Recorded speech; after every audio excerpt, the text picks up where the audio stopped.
कृष्णं कमलपत्राक्षं पुण्यश्रवणकीर्तनं वासुदेवं जगद्योनिं नौमि नारायणं हरिं। वसुदेवसुतं देवं कंसचाणूरमर्दनं देवकी परमानन्दं कृष्णं वन्दे जगद्गुरुं। कृष्णं वन्दे जगद्गुरुं।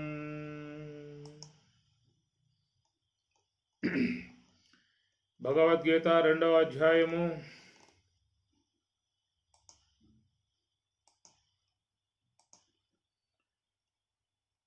సాంఖ్యయోగము 13వ శ్లోకము.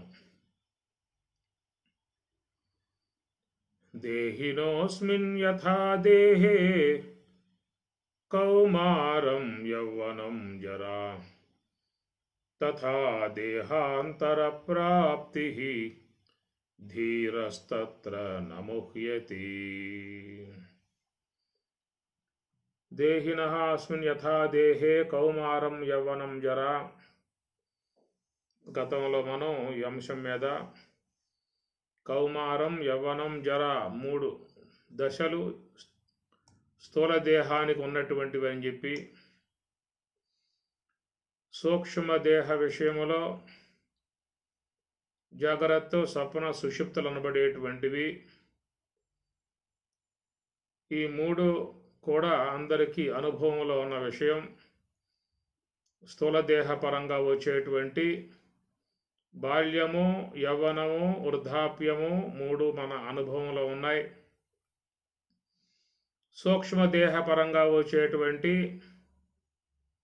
జాగ్రత్త, స్వప్న, సుషుప్తి అనేటువంటివి కూడా అనుభవంలో ఉన్న అంశము. అయితే స్థూల దేహానికి మరొకటి, సూక్ష్మ దేహానికి మరొకటి, రెండింటి విషయం చెప్పుకున్నాం. స్థూల దేహ పరంగా వచ్చేటువంటిది దేహాంతర ప్రాప్తి, మరొక దేహాన్ని పొందే విధానం. సూక్ష్మ దేహ పరంగా ఉన్నటువంటివి 4వది యోగ సమాధి. ఆ యోగ సమాధి అనేటువంటిది సాధారణంగా ఎవరికి కూడా అనుభవంలో ఉండే విషయం కాదు. 2వది స్థూల దేహ పరంగా వచ్చేటువంటి దేహాంతర ప్రాప్తి అనేది కూడా ఎవరికి కూడా స్మృతి పదంలోకి వచ్చేటువంటిది కాదు. ఈ 2 కూడా మరుగు చేయబడ్డాయి.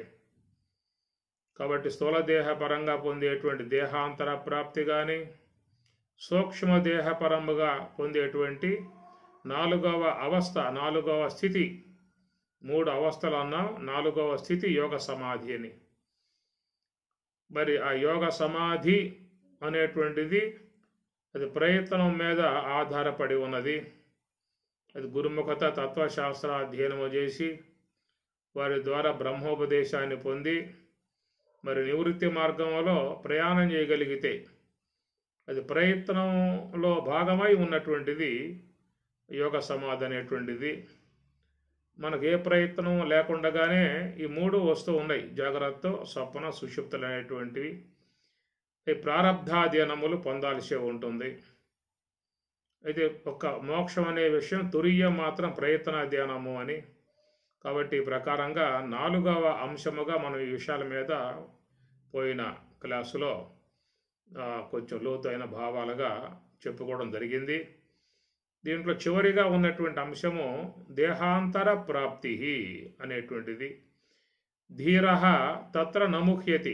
ధీర ధీరుడగువాడు తత్ర విషయమున నముహ్యతి మోహమును చెందడు అనేది మరొక అంశముగా చెప్పడం జరిగింది. ఎవరు ఈ విషయంలో మోహమును చెందరు అనేటువంటిది కూడా మనం చెప్పుకోవాల్సి ఉన్నది. తథా ఆ ప్రకారముగా దేహాంతర ప్రాప్తి. తథా అని చెప్పనంటే ఆ ప్రకారముగా అని చెప్పని అన్నారు. ఆ ప్రకారముగా అని చెప్పండి, ఏ ప్రకారముగా అనేటువంటి విషయం వస్తుంది. అంటే శరీరానికి బాల్యం పోయి యవ్వనము, యవ్వనం పోయి వృద్ధాప్యం ఎలాగైతే మారుతూ ఉన్నాయో ఆ ప్రకారంగానే మరొక శరీరాన్ని పొందటం అనేది కూడా జరుగుతుందనేటువంటి విషయం ఇక్కడ. తథా దేహాంతర ప్రాప్తి.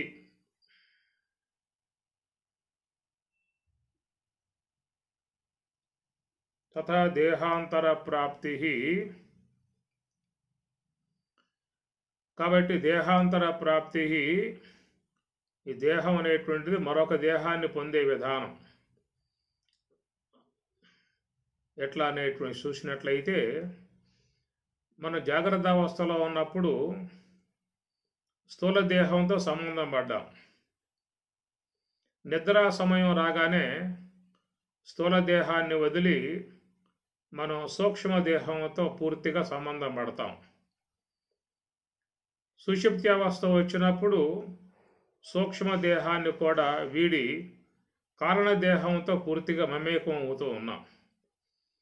కనుక జాగ్రత్త అవస్థలో ఉన్నప్పుడేమో కేవలం స్థూల దేహంతో బాగా తాదాత్మ్యమును పొంది ఉంటాం. నిద్రా సమయంలో స్థూల దేహాన్ని వీడి మనం సూక్ష్మ దేహంతో ఉంటున్నాం. అక్కడ సూక్ష్మ దేహంతో ఉండటం కారణంగానే మనకి స్వప్నం అనేది తెలియబడుతూ ఉన్నది. ఆ తర్వాత సూక్ష్మ దేహంతో కూడా తాదాత్మ్యమును వీడి మనం సుషుప్తి అవస్థయగు సుషుప్తి సంబంధమగు కారణదేహంతో సంబంధం పూర్తిగా పడ్డప్పుడు మనకి ఇక స్థూలదేహ సంబంధం కానీ సూక్ష్మదేహ వ్యవహారం కానీ లేవు. ఈ ప్రకారంగా స్థూలదేహాన్ని వీడి సూక్ష్మదేహంతో ఉండటము, సూక్ష్మదేహాన్ని వీడి కారణదేహంతో ఉండటము, కారణదేహాన్ని వీడి తిరిగి మరలా స్థూలదేహం వైపుకి రావటం. ఇట్లాగా మనం ఈ దేహములతో సంబంధం పడే విధానం ఒకటి నిత్య జీవితంలో అందరికీ ఉన్నది.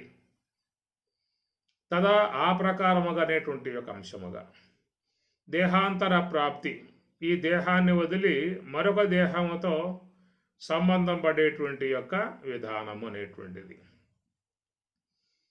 ఇది జన్మ సంబంధమై ఉన్నటువంటి అంశము.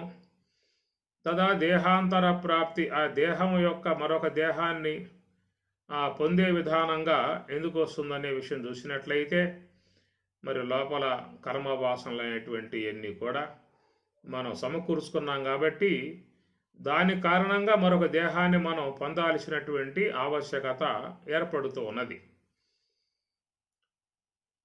మనం ఏదో ఎవరో జన్మలు ఇస్తూ ఉన్నారు అనేటువంటి మాటగా కాకుండా మన జన్మలకు మనమే పునాది వేసుకుంటున్నాం అనేటువంటిది.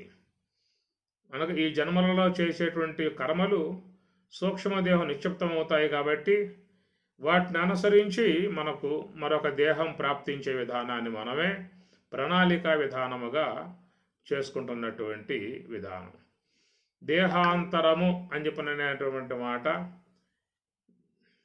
అంతరము అని చెప్పినట్టు ఎడం అన్నమాట. అంతరము అనగా దేహానికి దేహానికి ఉన్నటువంటి మధ్యలో గ్యాప్ అంతరము అంటారు. అయితే జీవుడు దేహం సాధించిన తర్వాత ఎమ్మటే శరీరాన్ని పొందేవాడుగా ఉన్నాడా? కొద్ది కాలం పాటు మరి ఎక్కడ సంచరించి మళ్ళీ వచ్చి దేహాన్ని పొందే విధానమా చూసినట్లయితే, మరి దానికి శాస్త్రం చెప్పేటువంటి మాట, ఈ పుణ్యం తీతం భక్తుభా స్వర్గలోకం విశాలం త్రయీ విద్యా సోమపాహ పూతపాపాహ యజ్ఞై ఇష్టవా స్వర్గతిం ప్రార్థయంతే తే పుణ్యం ఆసాద్య సురేంద్రలోకం. అక్కడ ఆ సురేంద్రలోకంలో దివిదేవ భోగాన్, కాబట్టి ఆయా భోగములు పొందే విధానముగా అని చెప్పని. క్షీణే పుణ్య మర్త్యలోకం విశంతి, ఆ పుణ్యం కాస్త క్షీణించగానే తిరిగి మరలా జీవుడు మన శరీరాల్లోకి వస్తున్నట్లు అని చెప్పనే విధానముగా చూసినట్లయితే దేహ అంతరం అనగా దేహం యొక్క అంతరం మధ్యలో జరిగేటువంటి యొక్క గ్యాప్ యొక్క సంబంధ విషయం మాత్రం అది పూర్ణముగా చెప్పే అవకాశాలు లేవు. శరీరమును నిలబడినటువంటి తర్వాత జీవుడు ఎక్కడికి ప్రయాణం చేస్తున్నాడు అనేటువంటి విషయాల మీద కొంతవరకు శాస్త్రం మనకి అందించినటువంటి యొక్క విషయమే, కానీ పూర్ణముగా చెప్పే అవకాశాలు మాత్రం లేవు. కారణం ఏంటంటే, మరి ఆ యొక్క లోపల సూక్ష్మదేహములో ఉన్నటువంటి కర్మలు ఎలాంటివి ఉన్నాయో అవి ఎవరు కూడా చెప్పే అవకాశం లేదు. ఎవరెవరు వాళ్ళ వాళ్ళ జీవితంలో ఏ ఏ కర్మలను ఆచరిస్తూ ఉన్నారో ఆచరించే విధానాలను బట్టి మరి ఆ జీవుల ప్రయాణం అనేటువంటిది ఉంటుంది. మరొక మాట ఏం చెబుతారని చెప్పనంటే తృణ జలోక న్యాయము అని ఒకటి వాడతారు. గడ్డి పురుగు అనగా గడ్డి పురుగులు గడ్డిలో తిరిగే పురుగట ముందు గడ్డి పాస పట్టుకుని వెనకాల గడ్డి పాస వదిలిపెడుతుంది అని చెప్పనే మాట చెబుతారు. అట్లాగా ఈ యొక్క జీవుడు కూడా ఈ దేహం వదలగానే ఎమ్మటే మరొక దేహాన్ని ఈ విధంగా పొందుతున్నాడు అనేది కూడా మనకు ఆ ఉదాహరణ ద్వారా చెబుతున్నటువంటి అంశము. మనకు గడ్డి పురుగు ముందు గడ్డి పరకను పట్టుకుని వెనకాల గడ్డి పరక వదిలిపెడుతుంది అనే ఉదాహరణ చూపించి ఈ ప్రకారంగా జీవుడు కూడా ఈ దేహం వదలగానే మరొక దేహాన్ని ఎమ్మటి ధరించే విధానముగా పోతున్నాడు అనేటువంటిది ఓ మాట. ఈ ప్రకారంగా దేహం వదలగానే మరొక దేహాన్ని పొందే విధానంగా పోతున్నట్లయితే మరి ఇంకా లోకాంతర గమనం యొక్క విషయం ఏమిటి? ఈ ప్రకారంగా స్వర్గానికి పోయేవాళ్ళు, నరకానికి పోయేవాళ్ళు, నరకం ప్రయాతి అనే మాటలు కూడా మనకు కనపడతా ఉన్నాయి. ఈ ప్రకారంగా మరి ఆ లోకాంతర గమనం అనేటువంటిది ఒకటి కనపడతా ఉన్నది. యాంతి వ్రతాదేవాన్ పితృన్ యాంతి పితృవ్రతా భూతాన్ని యాంతి భూతేజ్య యాంతి మధ్యాజనోపిమాం అనేది కూడా గీతా శ్లోకమే. యాంతి వ్రతాదేవాన్ దేవతలను ఆరాధించేవాళ్ళు మరి ఆయా దేవతా సంబంధ లోకాలకు పోతూ ఉన్నారు. పితృన్ యాంతి పితృవ్రతా పితృదేవతలను ఆరాధించే వాళ్ళు ఆ విధంగా వాళ్ళ ఆయా లోకాలకు పోతూ ఉన్నారు. భూతాన్ని యాంతి భూతేజ్య అనగా భూత ప్రేతాలను పూజ చేసేవాళ్ళు వారు ఆయా సంబంధించిన లోకాలకు వాళ్ళు ప్రయాణమై పోతూ ఉన్నారు అనే మాటలు పక్క మనకు కనపడతా ఉన్నాయి. మరి గడ్డి పురుగులాగా ఎమ్మటి దేహం వదలగానే ఇంకో దేహాన్ని పొందే విధానంగా ఉంటే మరి లోకాంతర గమనం అనేటువంటి యొక్క అంశం ఏమిటి? ఇది అబద్ధమా అది అబద్ధమా అనే విషయం కూడా ఇక్కడ వస్తుందన్నమాట. దానికి వాళ్ళు చెప్పిన అంశం ఏంటంటే ఎవరైతే జీవితంలో కేవలం పాపకార్యములు చేసి ఉంటారో దోష కార్యాలు చేస్తూ ఉంటారో అలాగా చేసినటువంటి వారు ఈ దేహం వదలగానే వాళ్ళకి అధోగతులుగా మన భగవద్గీతలో కూడా పరమాత్మ చెప్పినట్లుగా ఆసురీం యోనిం ఆపన్న మూఢా జన్మని జన్మని జన్మని జన్మని అనే మాటలను వాడతాడు. ఆసురీం యోనిం ఆపన్న మూఢా జన్మని జన్మని జన్మ అంటే ఎలాంటి సత్కర్మలు లేకుండా పుణ్య విధానం లేకుండా మరి జీవితం దుర్భరప్రాయంగా జీవించి అనేకమైనటువంటి దోషాలని సంపాదించుకొని ఉన్నటువంటి ఆ జీవుడు జన్మని జన్మని జన్మని అనగా వాళ్ళకి లోకాంతర గమనం లేకుండా ఈ భూమి మీదే ఉన్నటువంటి మానవేతర జీవులు ఏవైతే ఉన్నాయో అలాంటి జీవులలోకి జీవుడు వెళ్ళిపోతాడనేటువంటిది ఒక మాట అన్నమాట. ఇదే మాట మనకి ఈశావాస్యంలో కూడా అసూర్య నామతే లోక అంధేన తమస ఆవృతా తాన్నితే ప్రేత్య అభిగచ్చంతి ఏకైచ ఆత్మహనః జనాః అని అన్నాడు. ఆత్మహనః జనాః ఆత్మహనః అంటే వారు వ్యక్తిత్వమును పూర్తిగా పాడు చేసుకున్నటువంటి విధానము సత్కర్మ లేకుండా ధ్యానం లేకుండా విచారం లేకుండా కేవలం భౌతిక విధానముగా జీవితాన్ని గడుపుతూ ఉండేటువంటి లోకంలో అనేక మంది ఉన్నారు. అలాంటి వాళ్ళందరూ కూడా మరి అసూర్య నామతే లోక అంధేన తమస ఆవృతా అంధత్వంతో నిండి ఉన్నటువంటి లోకము అన్నాడు. లోకం అని చెప్పనంటే ఈ మరి జ్ఞాన ప్రకాశం లేకుండా ఉన్నటువంటి జీవులు లోకంలో చాలా ఉన్నాయి. వాటిల్లో ఎలాంటి వివేకం విజ్ఞానం సుజ్ఞానం ప్రజ్ఞానం అనేటువంటిది ఏమి ఉండదు. అలాంటి దేహాల్లోకి ఆ జీవుడు ప్రయాణమై వెళ్ళిపోయేటువంటి పరిస్థితిగా మనకి చెప్పే మాటలు భగవద్గీత ఉపనిషత్తులలో కూడా వస్తున్నటువంటి అంశం అది.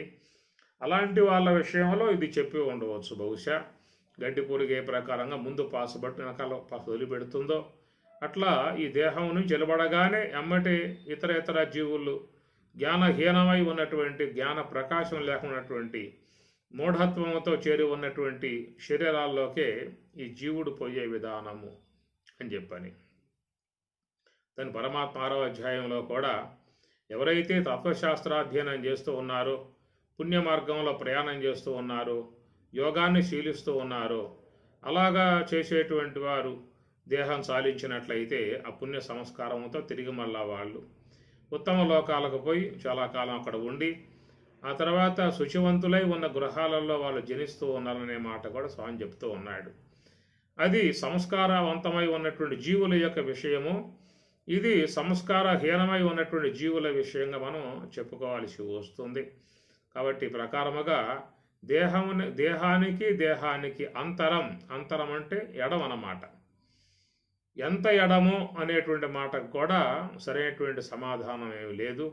ఎందుకంటే ఎవరెవరిలో ఉన్న కర్మలు వాళ్ళకు సంబంధించిన అంశాలు కాబట్టి అన్ని జీవుల్ని కూడా ఒకే అంశముతో ఒకే మార్గముగా చెప్పే అవకాశం లేదు. కాబట్టి ఏ జీవులు ఏ వైపుకు ప్రయాణం చేస్తాయో వాళ్ళ కర్మలు అనుసరించి ప్రయాణం చేసేటువంటి విధానము అని చెప్పని అందువల్ల ఈ ప్రకారముగా దేహాంతర ప్రాప్తి అనేటువంటిది అన్నమాట. కనుక అది ఏ లోకానికి పోయినా కానీ ఆ బ్రహ్మభువనాత్ లోకాః పునః ఆవర్తినః అర్జున అని చెప్పాను. మామోపేత్యతు కౌంతేయ పునర్జన్మ నవిద్యతి.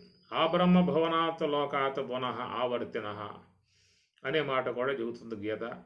ఆ బ్రహ్మభువనాత్ లోకాత్ బ్రహ్మలోకం దాకా ఉన్న లోకాలు ఏవైతే గంధర్వలోకం, పితృలోకం, ఇంద్రలోకం, అజానజా లోకం, ఇట్లా అనేక లోకాల సంబంధ విషయాలు మనకి తైత్రీయోపనిషత్తులో వస్తాయి. అవన్నిటిని కూడా ఈ జీవుడు పొందే విధానంగా ఉంటుందని చెప్పేసి కేవలం స్వర్గలోకం అనేటువంటిదే కాదు, చాలా లోకాలు ఉన్నాయనేటువంటి విషయం మన తైత్రీయోపనిషత్తులో ఆనందవల్లిలో మీకు ఇవన్నీ కూడా వస్తాయి. అజానజా దేవత లోకము, పితృలోకము, గంధర్వలోకము అనే విషయాలన్నీ కూడా మీకు తైత్రీయోపనిషత్తు ఆనందవల్లిలో ఆడ చెప్పురావడం జరుగుతుంది. ఈ ప్రకారంగా దేహం నుంచి వెలువడినటువంటి యొక్క జీవుడు వాని యొక్క ప్రయాణం అనేటువంటిది ఏ వైపుకు ప్రయాణం పోతుందో అది చెప్పే అవకాశం లేదు. ఈ విషయం మీద మనకి చాందోగ్య బృహదారణ్యకోపనిషత్తులో యాజ్ఞవల్క్య మహర్షి ఏం చెబుతాడంటే, ఈ దేహం నుంచి వెలువడిన తర్వాత ఈ జీవుడు వినివిధిలో ప్రయాణం చేస్తాడు. ఆ తర్వాత వర్షధారాలుగా వాటితో చేరి భూమి మీద ప్రవేశించి అట్టి ఆ జీవుడు సస్యములలో ప్రవేశించి ఆ సస్యముల ద్వారా మరి ఆ పురుషుల గర్భంలో ప్రవేశించినటువంటి విధానములో అక్కడ పదార్థం జీర్ణం కాగా మరి అక్కడి నుంచి వీర్యకణంగా జీవకణంగా ఏర్పడి అది మళ్ళా స్త్రీ దేహంలో ప్రవేశించి అక్కడి నుంచి ఆ జీవుడు మళ్ళా ఈ విషయంలోకి దేహమును ధరించి వస్తున్నాడు అనేటువంటి మాట మీకు బృహదారణ్యకోపనిషత్తులో యాజ్ఞవల్క్య ఈ అంశాల మీద కొంత ఆయన చెప్పటం కూడా జరుగుతుంది. అనగా దేహం సాలించిన తర్వాత అనే విషయం మీద మనం చెప్పుకున్నాము. దేహాంతరము దేహమునకు అంతరం మధ్యలో అని చెప్పి అన్నప్పుడు అంతరం ఎంత అనేది మాత్రం యుద్ధమిద్ధంగా ఉన్నటువంటి విషయమే. ఇక పోయిన తర్వాత ఆ జీవుడు మరి లోకాంతర గమనం చేస్తూ ఉన్నాడో లేక కర్మాల గుణ్యముగా ఇతర పశుపక్షాది మృగాల దేహాలలో సంచారం చేసే విధానంగా పోతూ ఉన్నాడో లేదా వాళ్ళ యొక్క ఆరాధనా సంబంధ అంశముల మీద యాంతి దేవవ్రతాదేవ అన్నట్లుగా పితృన్ యాంతి పితృవ్రత అన్నట్లుగా మరి ఆయా దేవతల్ని ఆరాధించేటువంటి వారు ఆయా దేవతా సంబంధ లోకాలకే పోతున్నారనేటువంటి మాట. యాంతి మధ్యాజునోప్యమాం అనే మాట కూడా చెప్పాడు. యాంతి అంటే పొందటం, మత్ యాజి నన్ను ఆరాధించేటువంటి వారు నన్నే పొందుతున్నారనే మాట ఆ శ్లోకంలో వస్తుంది. ఒకటేమో దేవతా సాత్విక సంబంధమై ఉన్నటువంటిది. యాంతి వ్రతాదేవ అంటే అది సాత్విక సంబంధమై ఉన్న అంశము. పితృన్ యాంతి పితృవ్రత అనేటువంటిది రజోగుణాత్మిక సంబంధమై ఉన్నటువంటి యొక్క అంశము. భూతాన్ని యాంతి భూతేజ్య అనేటువంటిదేమో తామసిక సంబంధమై ఉన్నటువంటి అంశం అన్నమాట. కాబట్టి ప్రకారంగా మరి ఆ దేవతల విషయంలో కూడా సాత్విక సంబంధ దేవతలు, రాజసిక సంబంధ దేవతలు, తామసిక సంబంధ దేవతలుగా తమోగుణాత్మిక దేవత రూపాలుగా చెప్పేటువంటి మాట.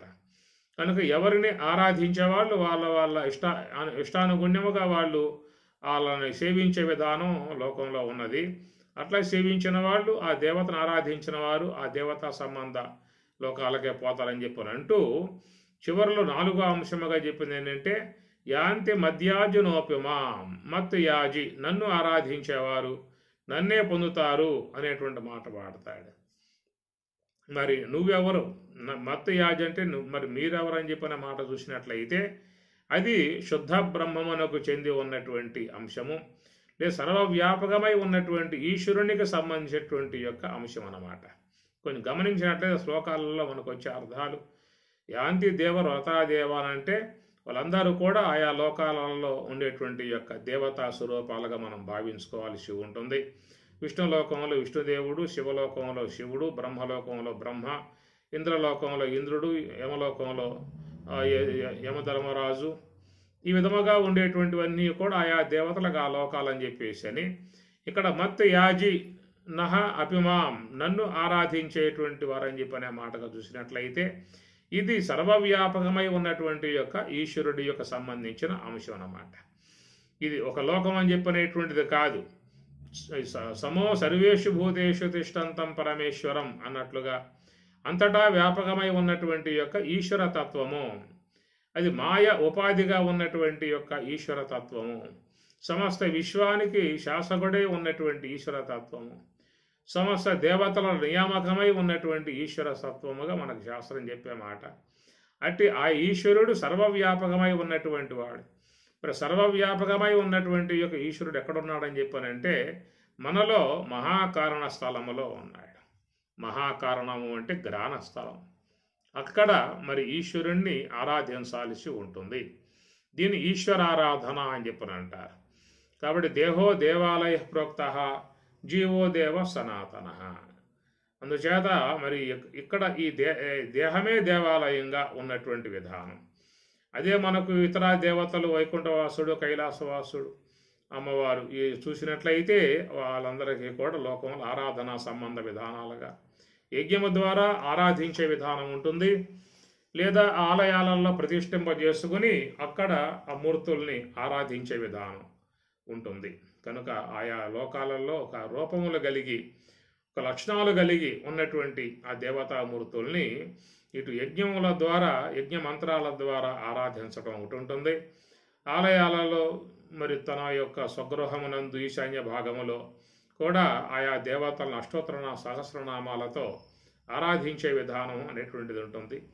అది ఒక ఉపాసనా సంబంధమై ఉన్నటువంటి అంశం అన్నమాట. కానీ ఇక్కడ మత్ యాజి నన్ను ఆరాధించేటువంటి వారని చెప్పిన మాట చూసినట్లయితే ఇది సర్వవ్యాపకమై ఉన్నటువంటి ఈశ్వరుడు, సమస్త లోకాలకు అధినాయకుడే ఉన్నటువంటి ఈశ్వరుడు, భోక్తారం యజ్ఞతపసాం సర్వలోక మహేశ్వరం అన్నట్లుగా సమస్త లోకాలకి ఈశ్వరుడుగా ఉన్నటువంటి ఆయన మరి మనలో ఎక్కడ అని చెప్పనంటే ఆయన మనలో మరి గ్రాణ స్థలము. దాన్నే 18వ అధ్యాయంలో స్వామి చెప్తూ ఈశ్వర సర్వభూతానాం హృతదేశ అర్జున తిష్టతి అనే మాట కూడా చెప్పాడు. ఈశ్వర సర్వభూతానాం హృతదేశే అర్జున తిష్టతి. ఆయన అంతటా వ్యాపకమై ఉన్నాడు. అంతటా వ్యాపకమై ఉన్నటువంటి యొక్క ఈశ్వరుడు తన హృదయ స్థలమునందు, హృదయ స్థలము అంటే అది మహాకారణ స్థలమే, అది ఈశ్వరునికి హృదయ స్థలము. మన గతంలో ఈ అంశాలు చెప్పుకున్నాము. అదే జీవుడికైతే అవిద్యోపాధిగా ఉన్న జీవుడికైతేనేమో మరి కారణదేహముకు నేత్రము హృదయ స్థలం అవుతుంది. అట్లనే మరి శబ్ద బ్రహ్మముగా ఉన్నటువంటి శబ్ద బ్రహ్మానికి హృదయ స్థలంగా చెప్పాల్సి వస్తే ఆపోస్థలమునందు చెప్పాల్సి వస్తుంది. శబల బ్రహ్మముగా ఉన్నటువంటి ఈశ్వరునికి హృదయ స్థలం చెప్పాల్సి వస్తే అది మహాకారణ స్థలం గ్రాణమునందు చెప్పాల్సి ఉంటుంది. కనుక గ్రాణమునందే ఆ ఈశ్వరుడు మరి శుద్ధ సాత్విక బ్రహ్మాకార వృత్తి ఉపాధిగా కలిగి, విద్య అనేది ఉపాధిగా కలిగి ఉన్నటువంటి ఈశ్వరుడు. కాబట్టి అక్కడ మత్ యాజి అని చెప్పనన్నారు. నన్ను ఆరాధించేటువంటి వారని చెప్పన్నప్పుడు ఆయన్ని ఆరాధించడానికి యోగ్యమై ఉన్నటువంటి స్థలం అది మహాకారణము, అక్కడే ఆరాధించాల్సి ఉంటుంది. అందువల్ల మహాత్ములై అన్నటువంటి యొక్క యోగులందరూ కూడా దేహమే దేవాలయముగా మలుసుకొని ఆ దేహముకు మహాకారణమునందే హంస యొక్క ఆశ్రయం ద్వారా సోహము ద్వారా ఆ ఈశ్వరుణ్ణి ఆరాధించడం జరుగుతుంది. అలాగా ఆరాధించేటువంటి వారు మత్ యాజినోపిమాం, వాళ్ళు నన్నే పొందే విధానం అన్నారు. అక్కడ శుద్ధ బ్రహ్మమై ఉన్న స్వరూపాన్ని పొందే విధానం అనేటువంటిది ఏర్పడుతుంది. కాబట్టి ఈ ప్రకారంగా చూసినట్లయితే మనకు ఆ యొక్క మరి ఆ దేవత సంబంధమై ఉన్న ఆరాధన గలవాళ్ళు ఆయా లోకాలుగా పోతారని చెప్పని, పితృదేవతల యొక్క ఆరాధన సంబంధం గల జీవులు ఆయా లోకాలుగా పోతారని చెప్పనే మాటలు భగవద్గీత ప్రామాణికంగా ఉన్న అంశాలు తీసుకున్నట్లయితే మరి అంతరం, దేహాంతరం, ఈ దేహానికి మరొక దేహానికి అంతరం మధ్యలో జరుగుతున్నటువంటి విధానం వ్యవధి, అది ఎంతకాలం మరి ఆయా లోకాలలో ఈ జీవులు ఉంటారో అనే విషయం కూడా ఏది కూడా మరి పూర్ణముగా చెప్పే అవకాశం లేదు. తీతం భుక్తవా స్వర్గలోకం విశాలం క్షీణే పుణ్య మర్త్యలోకం విశంతి అనే మాట వాడాడు. అయ్యా వాళ్ళు ఉత్తమ లోకాలకు పోతారు, ఆడ ఉంటారు, ఆ పుణ్యాన్ని పుణ్య విశేషంతో సుఖాలను వాళ్ళు అనుభవిస్తారు. క్షీణే పుణ్య ఆ చేసుకున్నటువంటి యొక్క పుణ్యకర్మంతా కూడా అయిపోయిందా అని చెప్పనంటే తిరిగి మరలా మర్త్యలోకం విశంతి, మర్త్యలోకానికి వస్తూ ఉన్నారు అనేటువంటి మాట. మరి ఎంతకాలానికి పుణ్యం అయిపోతుందో వాళ్ళది అని చెప్పనంటే ఎంత పుణ్యం ఉందో మనం ఎట్లా ఇదమిద్దంగా చెప్పే అవకాశం ఉంటుంది. ఎవరెవరిలో ఎంతెంత పాపం ఉన్నదో, ఎవరెవరిలో ఎంతెంత పుణ్యం ఉన్నదో అనే విషయాలు మరి ఎవరో కూడా స్పష్టంగా చెప్పే అవకాశాలు లేవు. కాబట్టి ఏ జీవుని గురించి కూడా మరి ఏ యొక్క అంశముగా కూడా మాట్లాడే అవకాశాలు లేవు. ఫలానా ప్రాణి ఈ విధంగా దేహం సాధించాడు, ఇంతకాలం పాటు ఆ లోకాల్లో ఉంటాడు, ఆ తర్వాతే భూమి మీదకు వస్తాడు అని చెప్పని ఎవరు చూడగలుగుతారు, ఎవరు చెప్పగలుగుతారు? ఇవేవి కూడా అందేటువంటి యొక్క అంశములు మాత్రం కావనేటువంటిది ఒకటి. అయితే దానికి యాజ్ఞవల్కి బృహదారణ్యకోపనిషత్తులో ఈ జీవులన్నీ కూడా మరి ఆ యొక్క వర్ష బిందువులతో చేరి భూమి మీద వర్షించి సస్యములలో ప్రవేశించి ఆ సస్యముల ద్వారా పురుషుని గర్భంలో ప్రవేశించి ఆయన గర్భంలో జీర్ణమై చక్కగా జీవ కణాలుగా మారి అవన్నీ కూడా ఒక వీర్య కణముగా మారి అది స్త్రీ గర్భంలో ప్రవేశించి అండాశయం చేరి మరి ఈ ప్రకారంగా ఈ విశ్వంలోకి మళ్ళా ఆ జీవుడు దేహం ధరించి వస్తున్నాడు అనేటువంటి మాట కొంత వైజ్ఞానికమునకు కూడా దగ్గరగా ఉన్నటువంటి అంశముగా మనం దీన్ని గమనించవచ్చు. వైజ్ఞానిక విధానంలో కూడా పురుషుని నుంచి వెలువడేటువంటి ఆ కణజాలం ఏతున్నదో అది స్త్రీ గర్భంలో ప్రవేశించినప్పుడు దానికి వైజ్ఞానికంగా సైన్స్ చెప్పే మాట ఒక 30 కోట్ల కణాలుగా బయలుదేరినటువంటి యొక్క జీవులు ప్రయాణం చేసి ఒక కణం మాత్రమే మరి అండాశయం చేరుతుందని చెప్పని, మిగతావన్నీ కూడా ఎనుదిరిగి మళ్ళా నీటిలోకి ప్రవేశించే విధానం అని చెప్పని, మరి ఈ ప్రకారంగా చూస్తే అది కొంచెం అనూహ్యముగా ఉన్నటువంటి యొక్క అంశము. దాని ప్రకారంగా చూసినట్లయితే మరి ఈ జన్మకు రావటం అనేటువంటి మాట చూస్తే ఎంతకాలం పడుతుందో అనేటువంటిది కూడా. ఎందుకంటే మరి అట్లాగా తండ్రి గర్భం నుంచి రావాల్సిందే, పురుష గర్భం నుంచి ముందు వెలువడినటువంటి యొక్క ఆ కణజాలమే స్త్రీ గర్భంలో ప్రవేశించినప్పుడు, స్త్రీ ఏం చెప్పండి అన్నప్పుడు ఏ జీవైనా కావచ్చు కాక, ఒక మానవ ప్రాణే కాదు, ఏ జీవైనా కావచ్చు కాక. అయితే ఈ యొక్క దేహం సాధించినటువంటి యొక్క ఈ జీవుడు మరి ఏ యొక్క దేహంలోకి పోతున్నాడు అనే విషయం కూడా, తిరిగి మరలా మానవ దేహం వైపుకే ప్రయాణమై వస్తున్నాడా లేక ఇతర దేహాల వైపుకి ప్రయాణమై పోతున్నాడా అనేది కూడా మనకి ఇదమిద్దముగా అందని అంశం.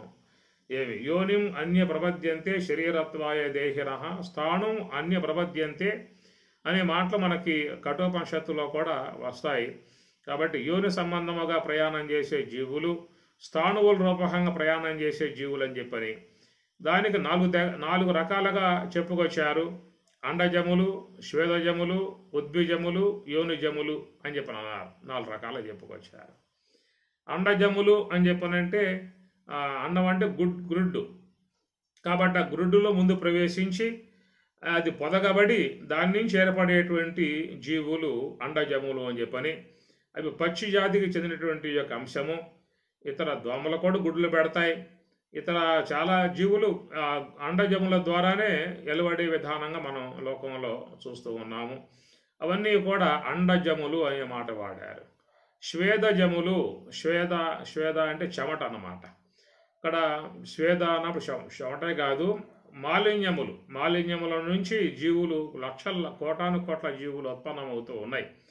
లోకంలో ఎక్కడెక్కడ మాలిన్యములు ఉన్నాయో అలాంటి మాలిన్యముల నుంచి అనేక జీవులు ఉత్పన్నమయ్యే విధానంగా కూడా దాంట్లో నుంచి వస్తూ ఉన్నాయి. కాబట్టి వాటిని శ్వేతజములుగా చెప్పేటువంటి విధానం. తర్వాత ఉద్బీజములు. ఉద్బీజములు అంటే భూమిని చీల్చుకుని పైకొచ్చేటువంటి లతగుల్మాదు వృక్షజాతులన్నీ కూడా అవి కూడా జీవజాతికే చెందిన విధానంగా చెప్తూ ఉన్నటువంటి మాట. ఇక చివరికి యోనిజములు అని చెప్పి అన్నారు.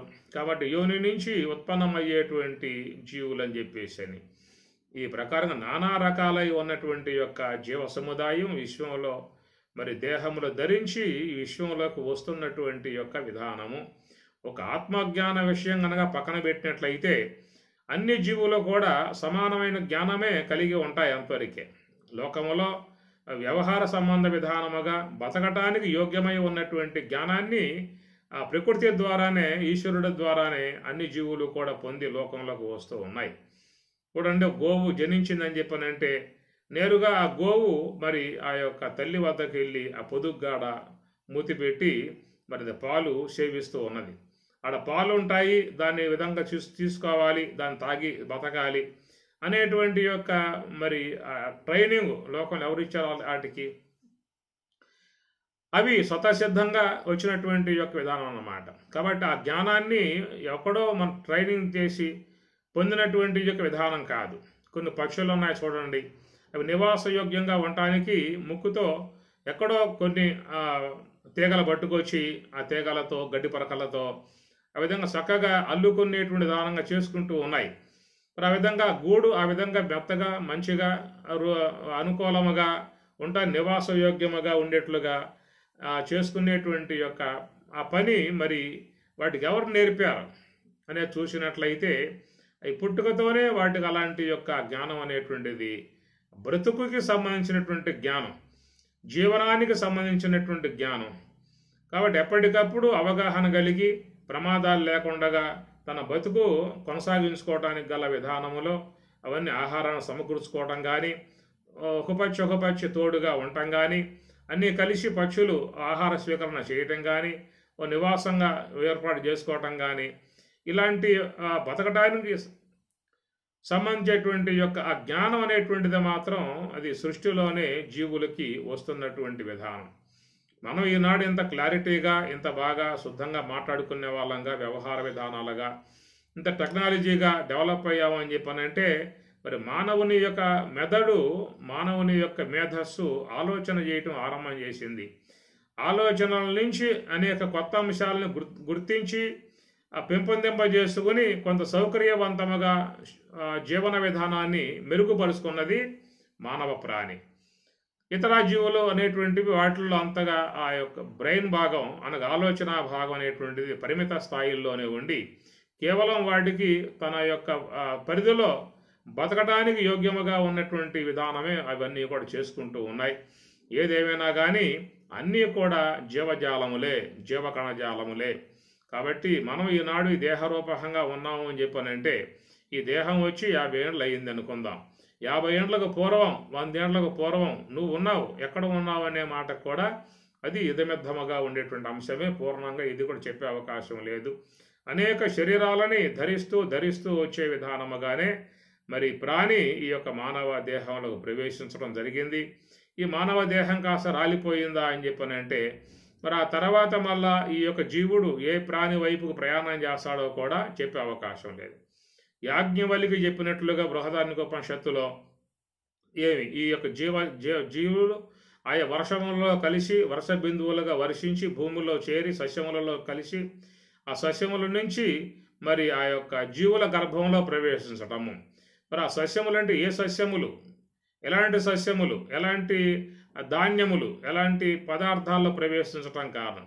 కాబట్టి అలాంటి పదార్థాలను ఏ జీవులు భుజిస్తూ ఉన్నాయి, ఏ జీవులు భుజించగా ఆ జీవులలో జీర్ణమై ఆ యొక్క జీవుడే ఆ జీవకణం మరి ఏ దేహం నుంచి ఏ శరీరం నుంచి మళ్ళా మరొక దేహంలోకి ప్రవేశించి వాళ్ళ దేహమును ధరించి విశ్వంలోకి వస్తున్నాయి అనేది కూడా అది చాలా నిగూఢమై ఉన్నటువంటిది.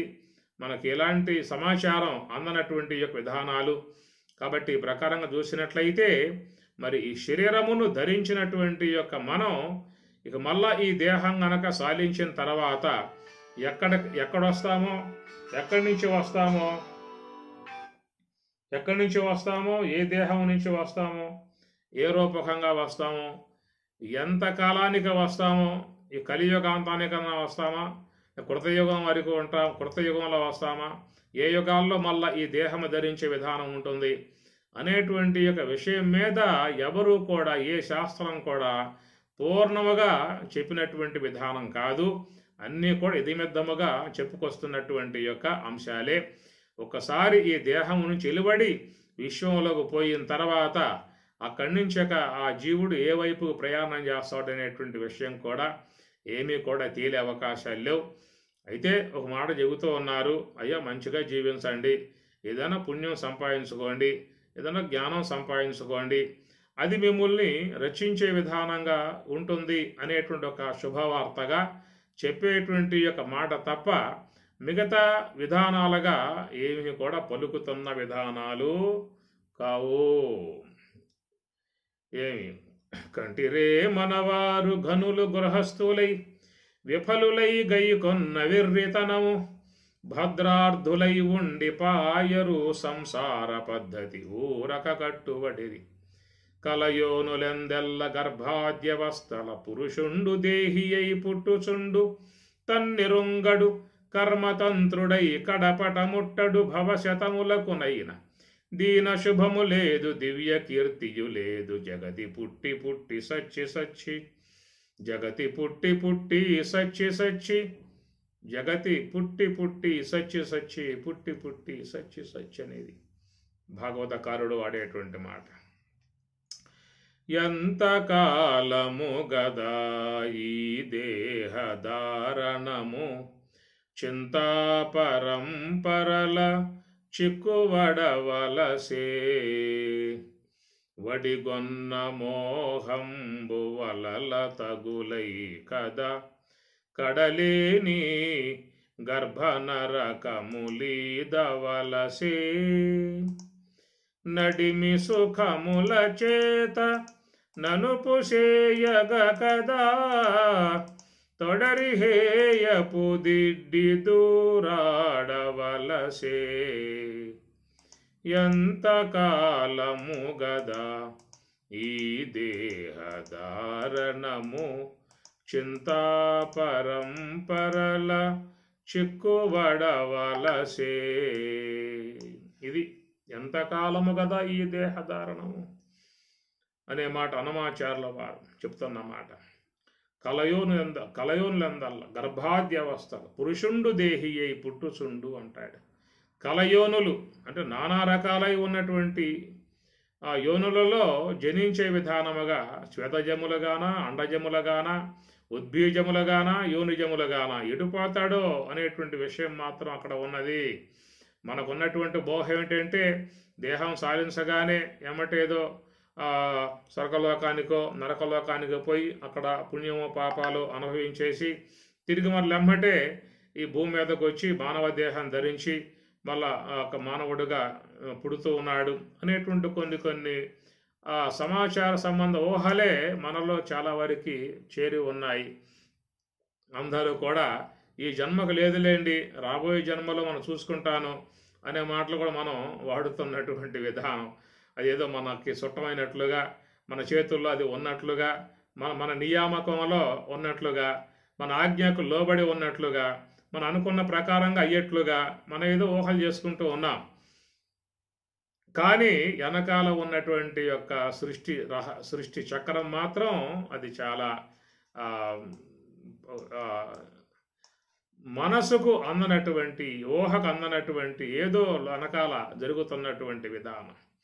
ఎప్పటి జీవుడు ఎప్పటి జగము ఎంతకాలమును నీ రీతి కపగవచ్చితిన నాది నుండి కర్మమ ఇంకా వేసరవా ఎప్పటి జీవుడు ఎప్పటి జగము మరచితివా తొలు జన్మంబుల మరణ కాలమున దుఃఖపు పాట్లు మరచితివా యమకింకరులై మర్ధించిన బహుతాడనలు మరచితివా నరక కూపమునకు మాటికి మాటికి పరచిన బాధలు మరియును సుఖమనిభవమే కోరెదు మనసా ముందరగా నవుగా. ఎప్పటి జీవుడు ఎప్పటి జగమే, ఎంతకాలమును నీ రీతి. ఎంతకాలం ఈ రీతి ఎంతకాలంగా సాగుతున్నదో చెప్పే విధానం కాదన్నాడు. తలచవుగా జనన కాలమున తను విధియే ఇటు పుట్టిన రోతలు. తలచవుగా బాల్యంబున తల్లిదండ్రుల శిక్షలు వ్యాధులు. తలచవుగా సంసారమునకు దైన్యంబున యాచించెటి యలమట. తలపున నిధియే వలనని ఓ ఎదు తనువా ఇంకా రోయవుగా. ఎప్పటి జీవుడు ఎప్పటి జగమే, ఎంతకాలమును నీ రీతి. కపగవచ్చితిన నాది నుండి కర్మమ ఇంకా వేసరవా.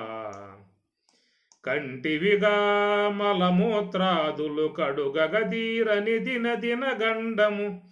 కంటివిగా కనురెప్పలనే కాలము గడచెడి కడత్రోవ. కంటివిగా శ్రీ వెంకటపతి కరుణ చేతని వివేక భావము. అంటియు ఇటువలి సర్వకాలమును అంతరాత్మని నుదలసవుగా. ఎప్పటి జీవుడు ఎప్పటి జగమే, ఎంతకాలమును నీ రీతి. ఇదొక మనకు అనూహ్యమై ఉన్నటువంటి అంశము. దాన్ని మహాత్ములు గుర్తించిన విధానములో వారు ఆ వచ్చినటువంటి యొక్క దానిని సద్వినియోగం చేసుకోవటానికి అన్ని విధాల వాళ్ళు సమయాన్ని చక్కగా వాడుకొని, ఎందుకంటే మళ్ళా ఇది లభ్యమయ్యేటువంటి అంశము కాదు, ఏదో యాదృచ్ఛికముగా వచ్చినటువంటి యొక్క అంశము. మనం దీన్ని ఉన్నప్పుడే ఏదన్నా చక్కదిద్దుకోవాలి అనేటువంటి ఒక ప్రయత్నం మనం మహాత్ములలో చూడవచ్చు. అలాగా మరి నిరంతరంగా జాగ్రత్త పడి కాలాన్ని సద్వినియోగం చేసుకుని జ్ఞాన మార్గంలో ప్రయాణం చేసినటువంటి వారు మరి వాళ్ళు గట్టెక్కారు. ఆ యొక్క నదీ ప్రవాహం, జన్మ పరంపర నదీ ప్రవాహం నుండి వాళ్ళు గట్టెక్కి వెళ్ళిపోయారు. వాళ్ళు మిగతా జీవులన్నీ కూడా తాసారం చేస్తూ ఉన్నాయి, ఏవో నాటకాలలో మునిగిపోయాయి. ఈ మాయా నాటకం, విశ్వ నాటకం పదార్థాలలో మునిగిపోయి సమయాన్ని ఆ విధంగా గడిపేసుకుంటూ పోతున్నటువంటి విధానం కొన్ని లక్షల జీవుల ప్రకారంగానే ఉన్నాయి. మానవ సముదాయం కూడా ఎంతమందిలో ఈ యొక్క అవేర్నెస్, ఈ యొక్క జాగృతి, ఈ యొక్క వివేకం ఎంతమందిలో ఉన్నది ఏమి. కాబట్టి ఈ ప్రకారంగా చాలా వరకు ఇతర జీవుల యొక్క నడకలోనే ఇవి అడుగులు వేసుకుంటూ పోతూ ఉన్నాయి. మనం కూడా చెప్పుకున్నాం, ఆహార నిద్ర భయ మైథున అని సామాన్యం ఏతత్తు పశుభి నరాణం అనే మాట స్వామి వాడాడు. ఇతర జీవులు ఏ ప్రకారంగా ఏ యొక్క విషయాలకు లోబడి పోతూ ఉన్నాయో అట్లా మరి మానవ ప్రాణి అనేటువంటి వాడు కూడా కొంత విశేషణాలు కలిగి, గొప్ప వివేక విధానం కలిగి, ఎంతో సదుపాయములు కలిగి, చక్కటి గురువులు కానీ, మహాత్ములు కానీ, సాధువులు కానీ, గ్రంథములు కానీ ఇత్యాది వనరులు కలిగి ఉన్నటువంటి యొక్క మానవ దేహం దగ్గర ఇవన్నీ ఉన్నాయి. కానీ వాటిని స్పృశించే వాళ్ళు ఎంతమంది లోకంలో, ఎంతమంది ఆ వైపుకు చూసేవాళ్ళు, ఎంతమందికి వాట్లను నమ్మేవాళ్ళు, వాటిని అధ్యయనం చేసేవాళ్ళు, విశ్వసించేవాళ్ళు ఎంతమంది ఉన్నారు దీంట్లో అని చెప్పి అన్నట్లయితే చాలా కొద్ది మంది వరకే మనం దాన్ని చూసే అవకాశం ఉంటుంది. మిగతా సమూహమంతా కూడా ఇతర జీవులు ఏ యొక్క కాలం అనేటువంటి వైపుకు ప్రయాణం చేసుకుంటూ పోతూ ఉన్నాయో ఆ విధంగా ఆ మార్గాల వైపుగా పోతున్నాయే తప్ప మరి జీవితం ధన్యత చేసుకోవటానికి, సార్థకత చేసుకోవటానికి ఎవరు అంత మక్కువగా, అంత ఇష్టముగా, అంత గొప్ప ప్రయత్నముగా చేసేవాళ్ళు ఎవరున్నారు? కాబట్టి ప్రకారంగా ఏంటంటే ఒక అనూహ్యముగా జీవితం ఏదో గడిచిపోతూ ఉన్నది, ఆయువు తరిగిపోతూ ఉన్నది. ఉన్న బాల్యం యవ్వనం పోయి వృద్ధాప్యం పైబడి ఇక రేపో మాపో అన్నట్లుగా మళ్ళా పోయి ఆ సముద్ర గర్భంలో దూకటమే, ఇంకేం లేదేక. అది ఒక జీవ సముదాయంగా ఉన్నటువంటి భవసాగరమై ఉన్నటువంటి మృత్యు సంసార సాగరాత్ అని స్వామిగారు పేరు పెట్టాడు. అది మృత్యు రూప సంసార సాగరం అన్నాడు. దాంట్లో పడిన తర్వాత ఇక ఈదుకుంటూ పోవటమే, ఒడ్డు అనేది ఏమి లేదు. ఒక ఒడ్డు, ఆ సముద్రానికి ఒడ్డు అని చెప్పనంటే ఒక మానవ జన్మగా భావించుకోవచ్చు. కనుక మానవ దేహం అనేటువంటి ఒడ్డెక్కిన వాడు ధరించడానికి అవకాశం ఉన్నటువంటి అవకాశం ఇక్కడ మానవ దేహము. దాని యొక్క తీరానికి చేరినటువంటి మానవ దేహం అనే తీరానికి చేరిన జీవుడు ఇక్కడ కొంచెం ప్రత్యేక వనరులు అనేటువంటివి కొన్ని ఉన్నాయి. కనుక సాధువులు, సత్పురుషులు, యతీశ్వరులు, పరివరాజకులు, ఋషిమండలి, యోగులు ఇవన్నీ కూడా అనేక జ్ఞాన సంబంధమై ఉన్నటువంటి అంశములు యమ, నియమ, ఆసన, ప్రాణాయామ, ప్రత్యాహార, ధారణ, ధ్యాన, సమాధి అని చెప్పని శ్రవణ, మనన, నిధిధ్యాసన, తత్వ పదార్థ శోధనము, వాసన క్షయం, మనోనాశనం అని చెప్పని ఇట్లాంటి కొన్ని ప్రత్యేకమైనటువంటి యొక్క అంశములు కలిగి ఉన్నటువంటి మానవ జన్మ అనేటువంటి తీరం. ఆ తీరానికి వచ్చినటువంటి వారు ఇక మళ్ళా ఆ భవసాగరంలో పడకుండా చేసుకోవచ్చు. అవకాశాలు ఉన్నాయి అక్కడ. కనుక అవకాశాలు వినియోగింపజేసుకొని మరి ఈ దేహంలో ఉండగానే మరి 4వ అనుభవముగా చెప్పేటువంటిది యోగ సమాధి అనేటువంటిది. యోగ సమాధి అనేటువంటి ఒక అంశం మహాత్ములు చెప్పారు. అలా ఆ తీరం చేరుకున్నారు, ఆ ఒడ్డుకు చేరుకున్నారు, యోగ సమాధి యొక్క అంశాన్ని సాధించుకున్నారు. ఇక మళ్ళా ఈ భవసాగరంలో, మృత్యురూప సంసార సాగరంలో వాళ్ళు పడకుండా జాగ్రత్త పడి వెళ్ళిపోయారు. ఎత్త గత్వా నా నివర్తంతే తద్ధామ పరమమ్మమ అన్నాడు. ఎత్త గత్వా ఏది పొందినట్లయితే తిరిగి మరలా ఈ మృత్యురూప సంసార సాగరంలో పడే విధానం ఉండదో అలాంటి వాళ్ళు మహానుభావులు వెళ్ళిపోయారు. ఆ గట్టెక్కి ఇక అక్కడి నుంచి వెళ్ళిపోయారు. వాళ్ళ జీవితాలు ధన్యము, సవ్యము, భవ్యము, దివ్యము వెళ్ళిపోయారు వాళ్ళు. మహాత్ములంతా వెళ్ళిపోయారు వాళ్ళు. కానీ ఇలాంటి యొక్క ఆ తీరంగల అనగా ఇక మళ్ళా ఈ భవసాగరంలో పడకుండా ఉండేటువంటి దానముగా ఉన్నటువంటి తీరంగల మానవ దేహాన్ని పొందినటువంటి వారై దాని విలువ తెలియకుండగా, దాని గొప్పతనం తెలియకుండగా ఇతర జీవులు ఏ ప్రకారంగా జీవిస్తూ ఉన్నాయో ఆహార, నిద్ర, భయమైదునాలని అలాంటి వాటి ఏందే పూర్ణముగా మునిగిపోయి ఉన్నటువంటి విధానంగా అయిపోయాయన్నమాట. కాబట్టి భౌతిక సంబంధమై ఉన్న జీవన విధానం చేసుకుంటూనే మరొక పక్షంలో ఆధ్యాత్మిక సంబంధమై ఉన్నటువంటి యొక్క అంశాలు కూడా ప్రగాఢ వైరాగ్యంగా శీలించాల్సి ఉంటుంది.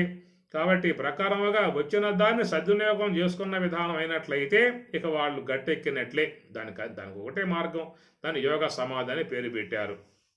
యోగ సమాధి అని పేరు పెట్టారు. 4వ అనుభవం అన్నారు, తురీయం అన్నారు. చతుర్థం మన్యంతే స ఆత్మ సవిజ్ఞేయ. చతుర్థం మన్యంతే 4వ అనుభవం పొందడానికి అనుకూలముగా ఉన్నటువంటి మంచి అవకాశం మానవ జన్మ అనేటువంటిది. అట్టి అనుభవాన్ని పొందినట్లయితే ఇక వాళ్ళు తిరిగి వచ్చే విధానం లేకుండా వెళ్ళిపోయే పరిస్థితి ఏర్పడుతుంది. కాబట్టి అది కాస్త మిస్ అయ్యారు అని చెప్పానంటే తిరిగి మళ్ళా ఈ యొక్క భవసాగరం మృత్యురూప సంసార సాగరంలో పోయి పడాల్సి ఉంటుంది. ఈ పడ్డాడు అని చెప్పానంటే అక్కడి నుంచి ఇక ఎట్లాంటి విధానాలుగా ఈ దేహాలు ధరించే విధానంగా పోతాడు. కలయోనులెందెల్ల గర్భాద్యవస్థల పురుషుండు దేహి అయి పుట్టుచుండు కలయోనులందెల్లా అన్న దాంట్లో ఈ కలయోనులు అనేటువంటి మాటలు మీకు వచ్చిన అర్థం ఏంటంటే అండజములు, శ్వేతజములు, ఉద్బీజములు, యోనిజములు. యోనిజములు అని చెప్పన్నప్పుడు కేవలం మనుషులే కాదు, పశువులు, ఇతర పులులు, సింహములు, ఇంకా మేక ఇవన్నీ కూడా యోనిజములే.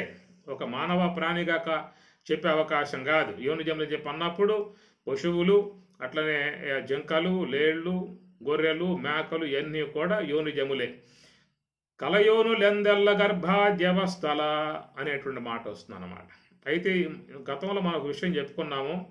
కొన్ని సిద్ధాంతాలు మాత్రం వాళ్ళు చెప్పే మాట లేదండి, ఒకవేళ మానవ ప్రాణి దేహం సాలిస్తే తిరిగి మరల వాడు మానవ దేహాన్ని ధరిస్తాడు.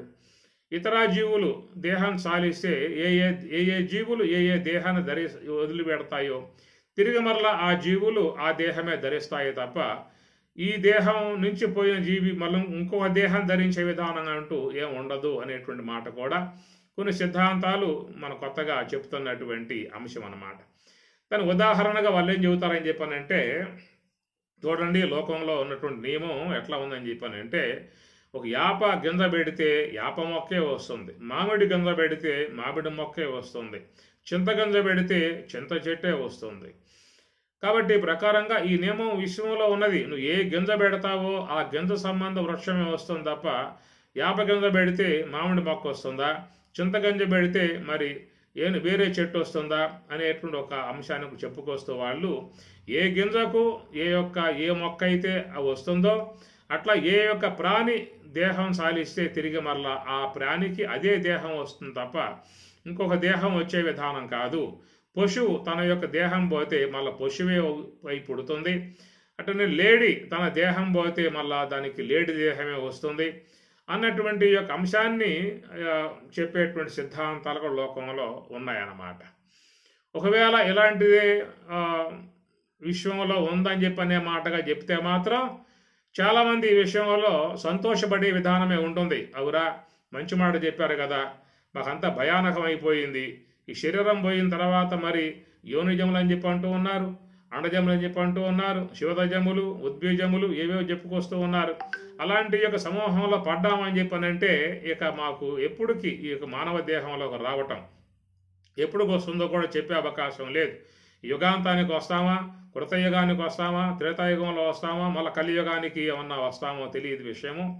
కనుక అలాంటి యొక్క జీవ సముదాయంలో జన్మ పరంపరా విధానాల్లో మృత్యురూప సంసార సాగరంలో పడ్డటువంటి యొక్క మాకు తిరిగి మరలా ఇలాంటి యొక్క ఉత్తమమై ఉన్నటువంటి విజ్ఞానాత్మకమై ఉన్నటువంటి మరి దేహంలోకి రావటం అని చెప్పనంటే చాలా అరుదుగా అనిపిస్తూ ఉన్నది. కానీ ఇప్పుడు చెప్పిన మాట బాగా ఉన్నది. ఎందుకంటే చూసినట్లయితే హేతుబద్ధముగా మరి మామిడి గింజకి మామిడి మొక్కే వస్తుంది, చింత గింజకి చింత చెట్టే వస్తుంది, యాప గింజకి యాప చెట్టే వస్తుంది. ఇది రూలు ఇట్లా ఉంది ఈ విషయంలో. అట్లాగే మరి ఈ యొక్క ఈ జీవుల విషయంలో కూడా పశుదేహం పోతే మళ్ళీ ఆ జీవుకి పశుదేహమే వస్తుంది, పక్షికి పక్షిదేహం పోతే మళ్ళీ పక్షిదేహమే వస్తుందనే రూలు ఉండి ఉన్నట్లయితే మాకు చాలా ఆనందంగా ఉందండి. కాబట్టి మాకు ఒకవేళ ఈ దేహం పోయినట్లయితే దిగులు లేదు, మళ్ళా ఈ దేహమే మానవ దేహమే వచ్చే విధానం మాకు ఉంది. కాబట్టి ఆ వచ్చే దేహం ఉత్తమ కుటుంబాల్లో పుట్టవచ్చు, హీన కుటుంబాల్లో పుట్టవచ్చు, పల్లె ప్రాంతాల్లో పుట్టవచ్చు, పట్టణ ప్రాంతాల్లో పుట్టవచ్చు, ఇండియాలో పుట్టవచ్చు, అమెరికాలో పుట్టవచ్చు. ఎక్కడ పుట్టినా కానీ తిరిగి మరలా మాకు ఈ మానవ దేహమే వస్తుందనేటువంటి మాట మాకు చాలా చల్లగా ఉన్నది, మనసుకు చాలా హాయి కలిగిస్తూ ఉన్నది, మాకు ధైర్యాన్ని ఇస్తూ ఉన్నది, సంతోషం కలగజేస్తూ ఉన్నది అనేటువంటి ఊరట కూడా దానివల్ల మనకి ఉంటుందన్నమాట. కాబట్టి ఈ మాట కరెక్టా, ఆ మాట కరెక్టా అన్నది కూడా మళ్ళీ మనసు లోపల శంక అట్లా మిగిలిపోయి ఉంటుందన్నమాట. ఎందుకంటే ఇప్పుడు ఈ మాట మీకు శాస్త్రపరంగా ఉన్నటువంటి యొక్క అంశముగా ప్రామాణికంగా లేదు. ఇది వాళ్ళు ఒక హేతువును చూపించారు. అయ్యా, లోకంలో గింజలు ఉన్నాయి, గింజ జాతి అది, ఆ గింజ జాతిలో ఏ యొక్క గింజకు ఆ మొక్కే వచ్చినట్లుగా ఈ విషయంలో ఏ ప్రాణికి తిరిగి మరలా అదే దేహం వస్తుంది అనేటువంటిది ఆరోపకంగా వాళ్ళు ఒక ఊహాత్మకముగా చెప్పినటువంటి అంశం అన్నమాట. అయితే మరి శాస్త్రపరంగా ఉన్నటువంటి అంశం ఏమిటి ఇక్కడ అని చెప్పనంటే మరి భగవద్గీత ఈ విషయాన్ని ప్రస్తావిస్తూ ఉన్నది. యం యం వాపి స్మరన్ భావం త్యజతి అంతే కలేబరం తం తం ఏవ ఏతి కౌంతేయ సదా తద్భావ భావితః. యం యం వాపి స్మరన్ భావం, మరణ సమయంలో ఆ సంస్కారముతో ఆ జీవుడు ఏ యొక్క తలంపులతో ఏ సంస్కారముతో దేహం సాలిస్తాడో తం తం ఏవ ఏతి కౌంతేయ, తిరిగి మరలా ఆ జీవులు ఆయా సంస్కారానుగుణ్యముగా ఆయా తలంపులు అనుసరించి ఆయా శరీరాల్లోకి పోయే విధానం ఉంటుందనేటువంటి మాట భగవద్గీతలో చెప్పినటువంటి ఒక ప్రామాణిక అంశం అన్నమాట. దానికి ఒక ఉదాహరణగా కూడా మరి మన భాగవతంలో జడభరతుడు అనేటువంటి విషయం మీద ఆయన మరణ సమయంలో ఆ సంస్కారముతో, లేడీ యొక్క సంస్కారముతో దాన్ని తలంచుతూ ఆ భావాలతో దేహం సాధించడం కారణముగా తిరిగి మరలా ఆయన లేడై పుట్టినట్లుగా మనకు వచ్చేటువంటి భాగవతంలో వచ్చేటువంటి ఒక సన్నివేశం మరి ప్రామాణికంగా భగవద్గీతలో ఉన్నది. అదే మరి దృష్టాంత విధానముగా మరి భాగవతంలందు చెప్పబడ్డటువంటి విషయం.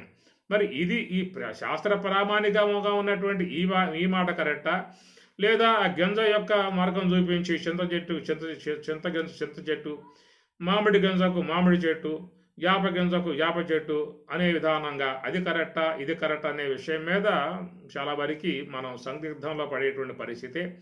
ఏది ఏమైనా కానీ శరీరం దాలించిన తర్వాత ఇక మళ్ళా అనేటువంటి మాట మాత్రం ఈ పరంగా చూస్తే ఏమి కూడా దృష్టికి అందేటువంటి యొక్క అంశము కాదు. ఎందుకంటే విశ్వమంతా కూడా కొన్ని కోటాను కోట్ల ఎట్లయితే వినువీధిలో నక్షత్రాలు గుంపులుగా చెబుతున్నారు కదా, కొన్ని లక్షల కోట్ల నక్షత్రాల సమూహాన్ని గెలాక్సీగా పాలపంతగా చెప్పినట్లుగా అలాంటి గెలాక్సీలు కొన్ని కోట్లు ఉన్నాయనేటువంటిదిగా విశ్వంలో చెబుతూ ఉన్నటువంటి విధానం.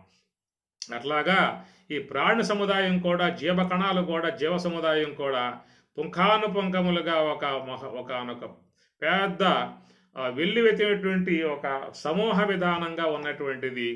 అదొక మనకి తెలియకుండగా అనూహ్యముగా ఆ తెర వెనకాల ఉన్నటువంటి యొక్క అంశం అది. అదొక మన శాస్త్రం కూడా విషయాన్ని గురించి పూర్తిగా చెప్పిన విధానం లేదు.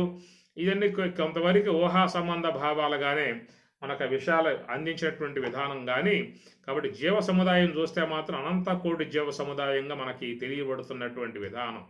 కాబట్టి ప్రకారముగా ఈ శరీరం అనేటువంటిది ఉన్నప్పుడే నువ్వు జాగ్రత్త పడు అనేటువంటి విషయం మనకి హెచ్చరిస్తూ ఉన్నది శాస్త్రం. ఉత్తిష్టత జాగ్రత్త ప్రాప్యవరాన్ నిబోధత క్షురస్య దారా నిశిత దుర్గం తత్కవయ వదంతి అని చెప్పినట్టు కఠోపనిషత్తు. ఉత్తిష్టత లే, జాగ్రత్త, మేలుకొనుము అంటూ ఉన్నారు. నిద్రపోతూ ఉన్నావు, మేలుకో, అయిపోవచ్చింది.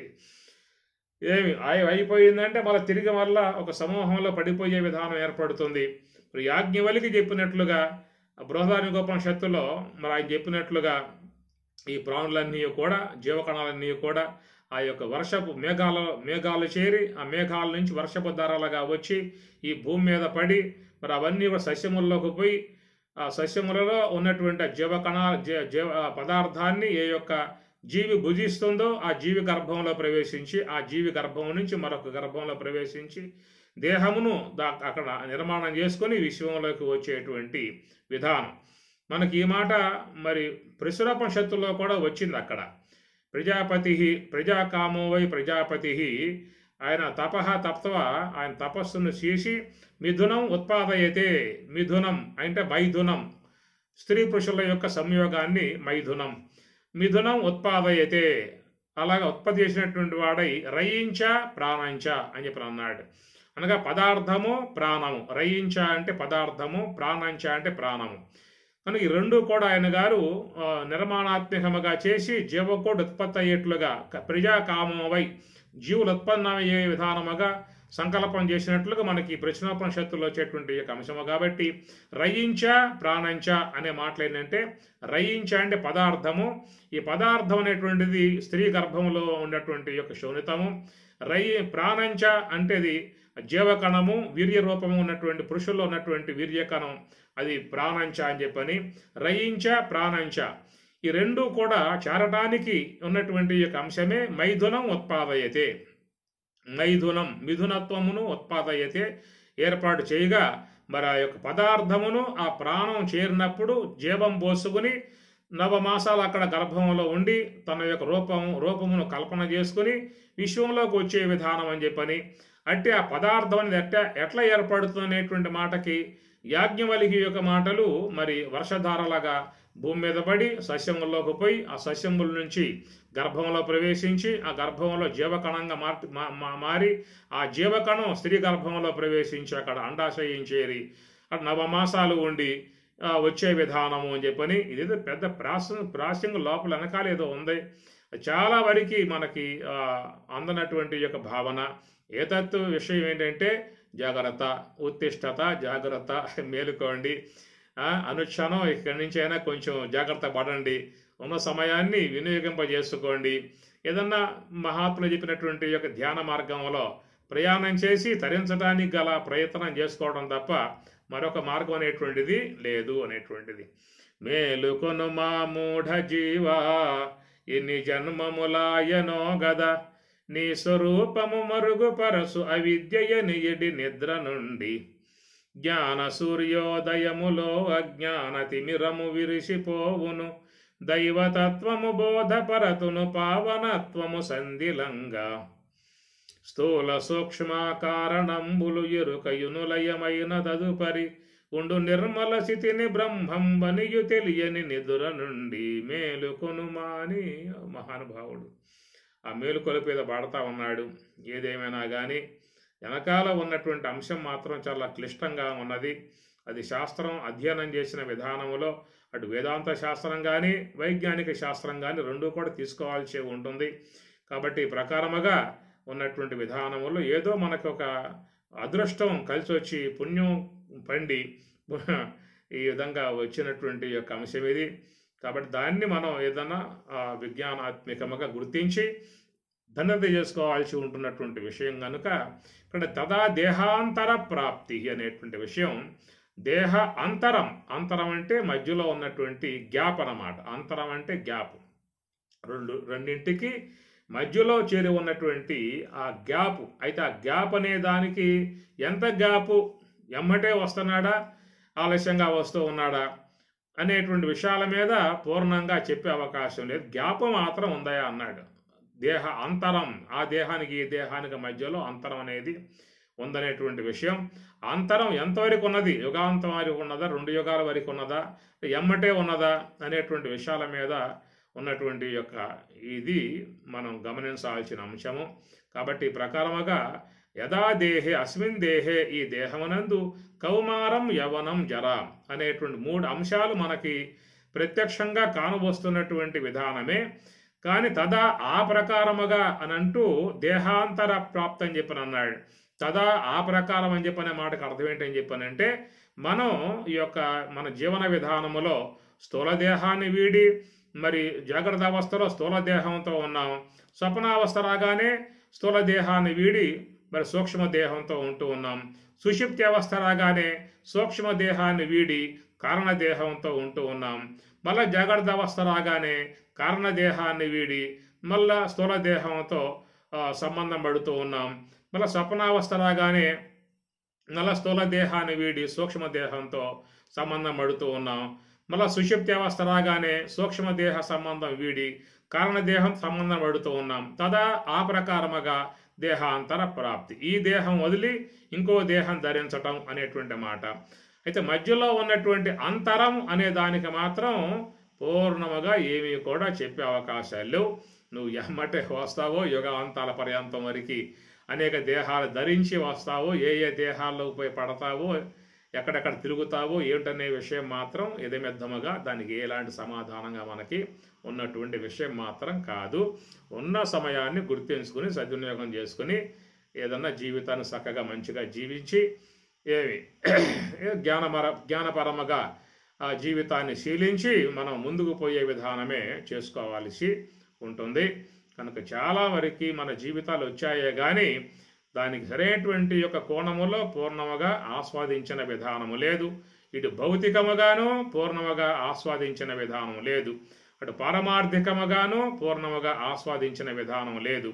ఈ రెండింటికి చెడ్డ రేవళ్లాగా జీవితాలు కేవలం వచ్చాయా పోయాయా అన్నటువంటి కోణంలోనే చాలా గడిచిపోతా ఉన్నటువంటి విధానము. సముద్రంలో పడ్డ వాన, ఎడారుల్లో పడ్డటువంటి వాన ఎట్లా నిరుపయోగముగా అయిపోయే పరిస్థితి ఉన్నదో అట్లాగా ఈ జీవన విధానం కూడా కొన్ని భయాలకి కొన్ని అనేకటువంటి వాటిలకు లోనై అటు భౌతికముగా పూర్ణముగా జీవించిన విధానము లేదు, ఇటు ఆధ్యాత్మికంగా పూర్ణముగా జీవించిన విధానం లేదు.